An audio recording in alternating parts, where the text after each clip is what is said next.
for allowing me a couple of minutes. Oh, no problem. To come in. You got 10. You got 10 minutes. All right, I'm going to leave 5 for questions because that's what's most important. We have a critical issue that's coming up. Come to order, group. We have a critical issue that's coming up in our community.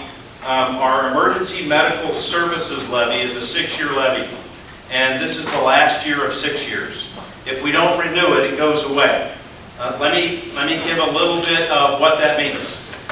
Right now, our EMS levy this year funds the equivalent of 30 full-time equivalents.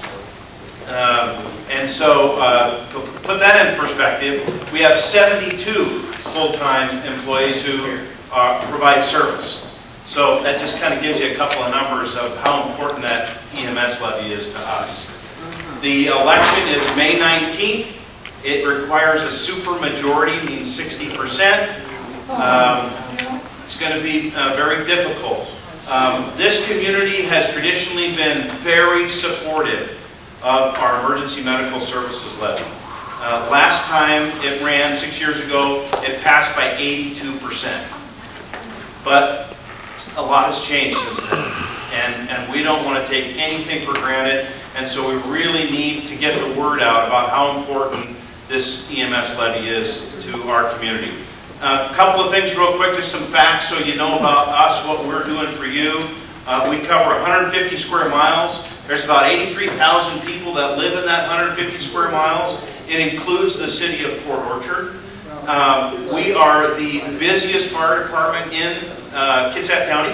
Run about 9,100 alarms a year. That's about 23 a day. We have the lowest tax rate in the county to do that job. So we kind of pride ourselves in being able to provide very good service for the least amount of money. Even after the EMS levy, our rate will still be lower than our comparable fire departments in Kitsap County. So we're still going to be the lowest, and the busiest, and the biggest, and have the most demand for service. One really good piece of news that I'd like to share with you is that when we're needy, there's a silver lining to that. In that there are Department of Homeland Security grants that are available to fire departments. Post 9/11, our FEMA is our federal group, moved under Department of Homeland Security. And they created grants that weren't available before. And no one in Washington State Fire Department has received more Department of Homeland Security grants than South Kitsap Fire and Rescue. And that's on a nationally competitive basis. And it's based on need. And so the good news is we've avoided a lot of property tax locally by getting some help from the Department of Homeland Security. We have $1.3 million sitting on the table right now. If we're able to pass our EMS levy, we will have what we need to match for that grant to be able to hire 12 additional firefighter EMTs. If we don't pass it, we don't have the match, we can't take advantage of the $1.3 million from Department of Homeland Security. It is the best deal we'll ever get to level out our level of services. And that's what we are focused on. Right now, Manchester has come up a couple times tonight. It's going to come up again. Manchester is like a peninsula. It's a very difficult spot to get to provide emergency services to. When we respond out to Manchester, and we have calls on top of calls, that takes most of our folks out of the area for that next call. Our average response time to Manchester right now is 14 minutes. Wow. That's to get the first 2 there. If it's a heart attack call, we need a minimum of 4 to do that job. And so it's going to be even longer for the next unit to get there. The plan is with the 12 additional, it puts 4 on each shift. There's 3 shifts. We'll put 2 in the city station at the top of Tremont there. And then 2 will go into what is now an unstaffed station.